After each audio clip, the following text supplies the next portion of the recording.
Bismillahirrahmanirrahim. Assalamualaikum warahmatullahi wabarakatuh. Alhamdulillah, wassalatu wassalamu ala rasulillah wa ala alihi wa sahbihi mawalah. La hawla wa la quwata illa billah. Allahumma faqihna fid din wa 'allimna ta'wil, amma ba'd.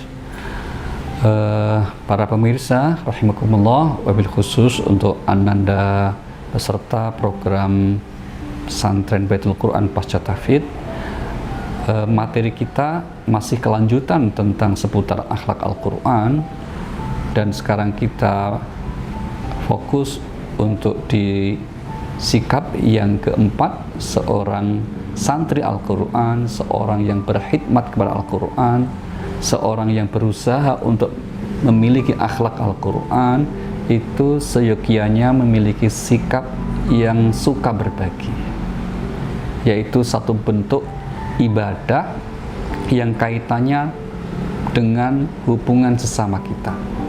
Secara garis besar kita sering mendengar ada pembagian ibadah itu, ada yang ibadah yang berkaitan dengan ritual dan ada ibadah yang berkaitan dengan sosial. Nah, kalau kita mendengar ada yang disebut orang yang baik, itu konotasi yang muncul dalam pikiran kita pasti bukan karena rajin dalam ibadah ritualnya, tapi karena baik dalam perilaku sosialnya. Kenapa orang baik itu ukurannya adalah perilaku sosial? Karena memang manusia itu nalurinya tidak suka untuk bersosial. Atau dalam bahasa Al-Quran di surah nomor 4 ayat yang ke 128 dikatakan wa uhdhiratil anfususyuh. Manusia itu fitrah nalurinya adalah suka pelit ataupun kikir. Maka menjadi satu bentuk amalan yang istimewa ketika seseorang itu tidak kikir. Nah, bagaimana cara Al-Quran mendorong agar manusia itu tidak kikir? Mari kita lihat sekelumit penjelasannya. Yang pertama, setiap apa yang kita infakkan, yang kita sosialkan, pasti akan diberikan balasan oleh Allah Subhanahu wa Ta'ala. Kita lihat misalnya di surah nomor 34, surah Saba ayat yang ke-39, di mana Allah berfirman di bagian ayatnya, A'udzubillahi minasyaitonirrajim, wa ma anfaqtum min syai'in fahuwa yukhlifuh. Dan apa saja yang kamu infakkan, pasti Dia akan menggantinya. Apa saja yang kamu infakkan, pasti akan dan penggantiannya itu dilukiskan, digambarkan oleh beberapa ayat yang lain. Misalnya kita lihat di surah nomor 2 ayat 261, A'udzubillahi minasyaitonirrajim, matsalul ladzina yunfiquna amwalahum fi sabilillah kamatsali habbatin ambatat sab'a sanabila fi kulli sumbulatin mi'atu habbah. Jadi seseorang yang menginfakkan hartanya di jalan Allah, berarti dengan niat yang ikhlas, itu seperti seorang yang menanam satu biji benih, tumbuh 7 tangkai, dan masing-masing tangkai tumbuh 100 biji lagi, 100 bagian lagi, 100 balasan. Ini menunjukkan apa? Gambaran bagaimana Al-Quran mendorong agar manusia, agar seseorang mau untuk bersosial dengan baik. Karena apa? Akan diberikan balasan yang berlipat ganda. Itulah kalau ada yang sering menyebut dengan istilah kalau orang baik itu akan berkah, itu salah satunya ini.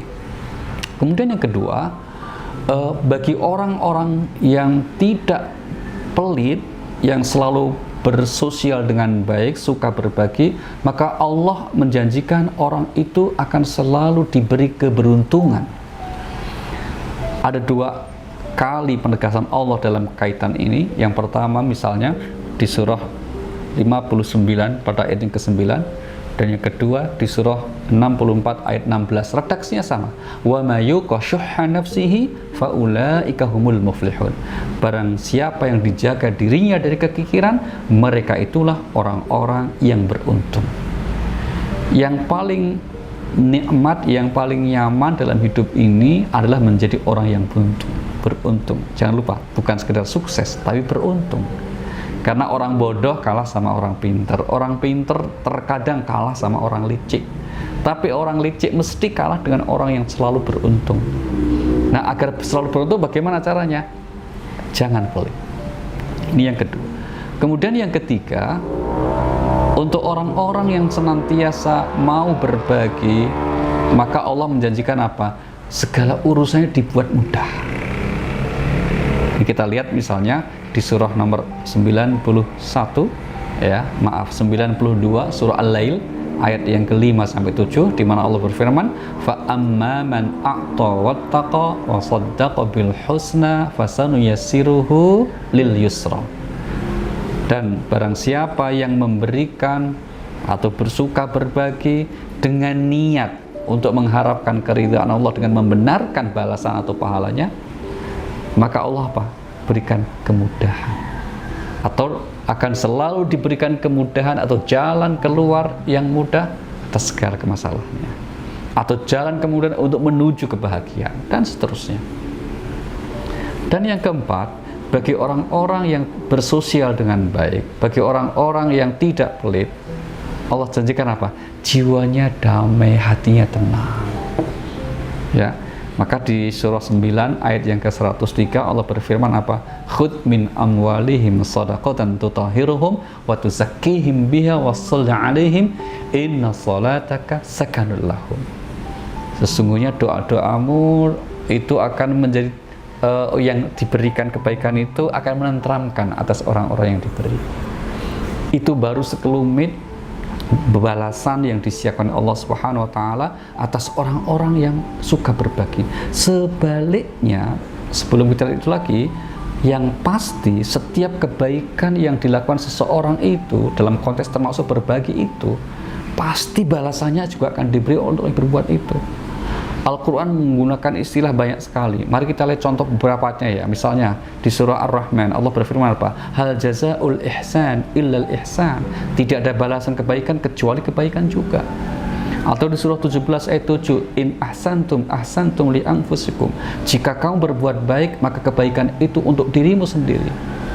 Atau dengan redaksi lain, amal solih misalnya di surah 41 surah Fussilat ayat yang ke-46, man amila salihan fali nafsi. Barang siapa yang beramal solih, maka hakikatnya kebaikan, pahala, amal solih itu juga untuk diri sendiri.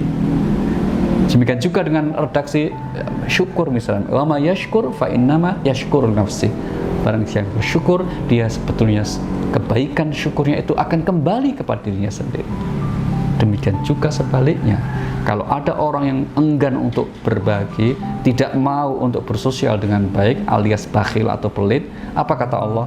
Di surah 47 ayat 38, wa may yabkhal fa innama yabkhalu an nafsih. Barang siapa yang bakhil, sebenarnya dia bakhil terhadap dirinya sendiri. Maka khususnya untuk ananda semuanya, harapan kita adalah bagi orang yang berkhidmat kepada Al-Quran, bagi orang yang bersungguh-sungguh untuk senantiasa bukan sekedar menghafal Al-Quran, tapi juga bagaimana yang menjadi petunjuk Al-Quran itu dapat kita amalkan, terutama dalam hal sikap sosial yang baik. Maka kalau boleh memilih ya, seandainya hafalan Al-Quran kita belum lancar, jangan berkecil hati, yang penting jangan pelit.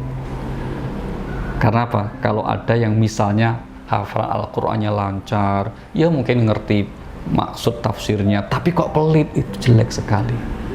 Maka sering saya ingatkan untuk teman-teman sekalian, bahkan ini kami buat jadi semacam apa ya, status lah, ini yang harus diingat terus ya.